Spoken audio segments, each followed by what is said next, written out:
Hi, this is Dan with Novus. This is a tutorial that's going to show you how to use our Endless Expanses demo software. First off, let's go over where to get it, how to install it, and then how to use it.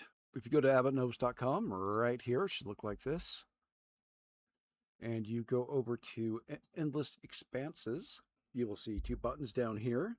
Also, here's a bunch of notes and tutorials and stuff like that. First of all, to download the software, you just hit download software and it will place it in the file of your choosing or the default file in your browser. Then we're going to download the map. We want to give you something to play with as you use the software. Okay, now that we have all those two things downloaded, they're really small as you can see. Hey guys, I forgot to mention this. Where you can get GLB files, you can either make them in Blender or another program. However, we're starting to update any maps on DriveThruRPG to have all these files included. At the time of this recording, the Desert Empires, if it's in a bundle or the standalone file itself right here, this has all those 3D maps that you can use and edit. So let's go ahead and install this. Now, you will notice that there is a red screen that pops up. This is good. This is very good because it means your Windows Defender is not recognizing that this software is from a publisher or a publisher with credentials. We have submitted our stuff. As of this demo, we are waiting to get that back. This is good though, that you see the red screen. Go into more info and make sure that that is the name of the file. Also, make sure that if you're only getting this file from the website, we're going to hit run anyways. And that is going to bring up our yield installer location. That's it. And we're going to now run this. All right, this is what it pulls up. This is the Don't Sue Me agreement. We hit enter and we come into our main screen. Let's go ahead and maximize this. First thing that you are going to do is you are either going to import a 2D image or a 3D GLB image. What a GLB image is a 3D model that contains all the texture settings, display settings, color settings, and the geometry of a 3D model. It also is not vulnerable to cyber attacks. So that's important. So we're going to import this model. Let's go find where we put that. Okay, our dialog button comes up. Let's go ahead and hit this one. We're going to hit open. Let's give this a name.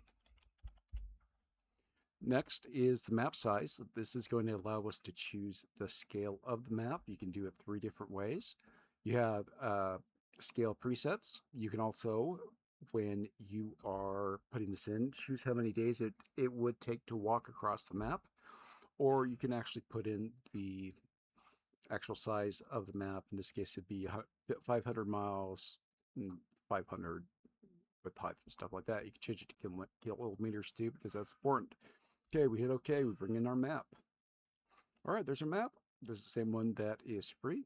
So let's go ahead and start working with this. First off, if you notice on top here, we have some tabs with files, settings, world, market, settlements, markers, settlements, and travel. First thing we're going to do is our world. Anytime we add a map or a 2D image, it will be here. Let's go ahead and add a 2D image.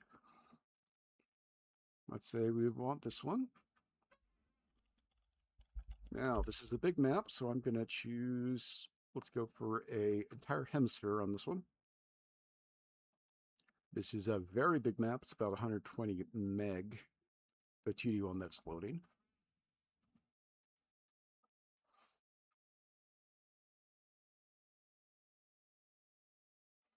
All right, there you go. You can switch it back and forth. I'll say this file's a little too big. We don't want it. You just hit X. It deletes it. Click on the other map and you are good to go. All right. Let's go ahead and look at some of these menus. First of all, markers menu. This allows you to place markers on the map. You can name markers. You've got a bunch to choose from. Also, if you need to change the markers, you can always double click on the marker and that will pull it right up into the center of the screen. If you right click on it and you hit edit, you can grab onto it and move it anywhere you want. All right. Also, if you put it in a place where it's clipping through the mesh, you would just adjust the height. There you go. Simple as that. Also, if you right click out on hit edit, or excuse me, right click and hit notes, you can write a note. And that will save the note as well. Okay. Also, on your world, you can do the same thing, right click notes,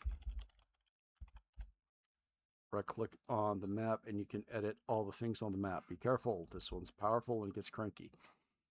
Okay, next thing we are going to do, we are going to add some settlements. Let's go ahead and let's make a settlement.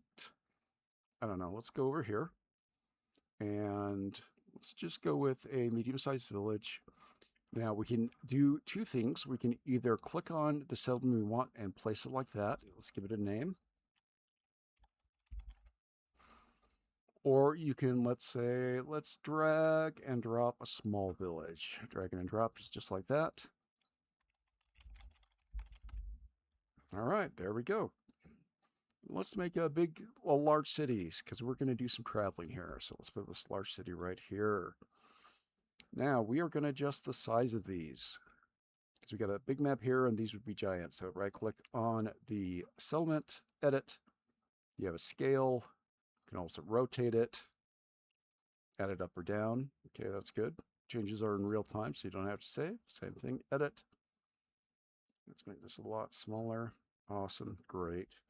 Now let's come down here to our big city, edit. We're going to scale this down really quick. All right, cool.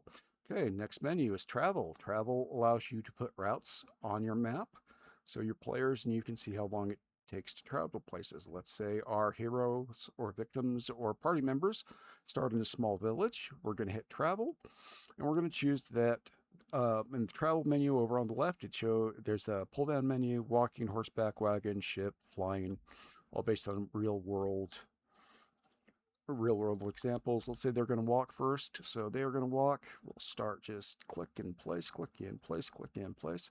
Double click to end it. It's going to ask your name for route. I'm going to say walking. Now, if you notice, it'll tell us exactly how many days it will take for us to walk there. So that's 6 days.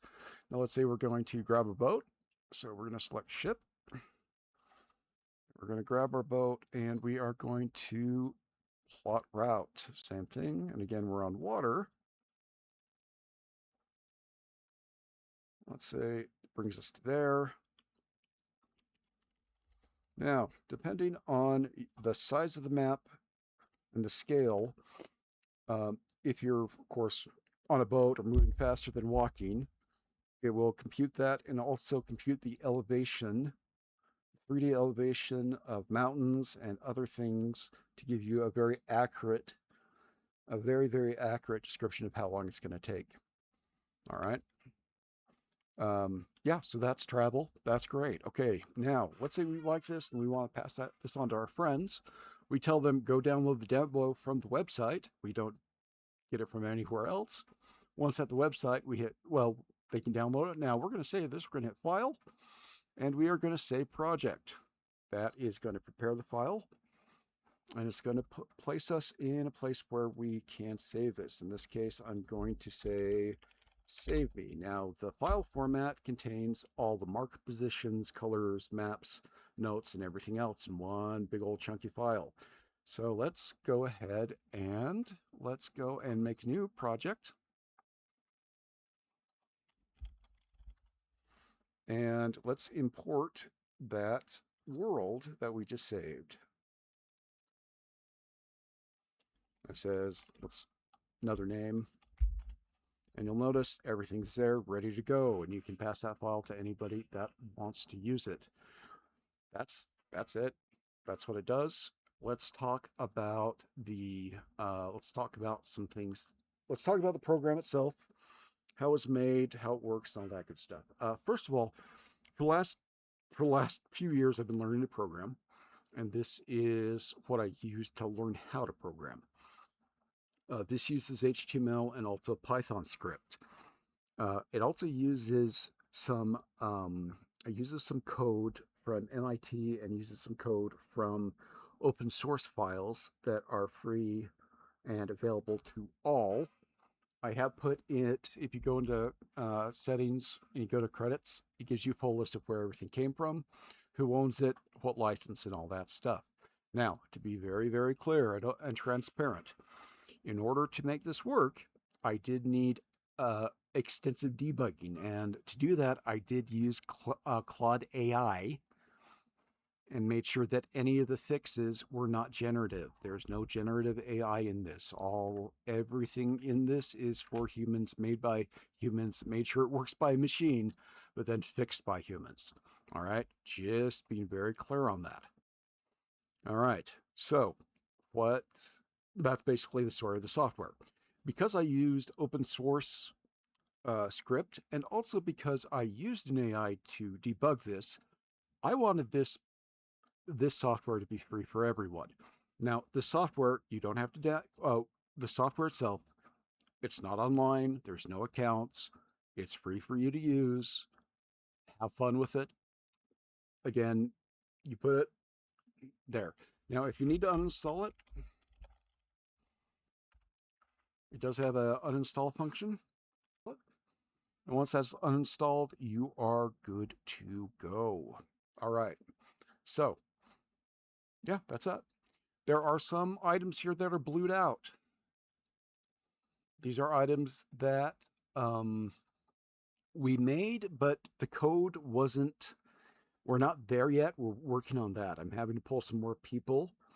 The general use of this is we're making an app that we can maintain ourselves without the use of AI. Now, debugging the software, I think that's one thing. However, we want to have people that know how to do that, and I'm trying to train myself to know how to debug it without that use. So, again, another thing. These options aren't not ready yet, so they're not here. But we're going to keep the demo as is, and then we will probably make more advanced software. We have a ton of features we wanted to add. The most important feature is that to make your own 3D maps, to draw your own 3D maps, to create your own height maps, and everything else. So it's kind of a one-stop shop for map making. Oh, by the way, you can also import like WonderDraft. Say like PNGs from WonderDraft if you like WonderDraft as a 2D image. We're working on something else with that. All right, cool. Yeah, that's it. Thank you. Have fun with it. And again, the reason I did all this is I wanted a little bit more than just a flat drawing. I wanted to have something 3D to actualize a world between, the creator and those that are using it. I wanted something that you could do 3D or 2D that just added information and added like text and saving and other stuff like that. Cool. All right. Hey, thanks. Have a great day.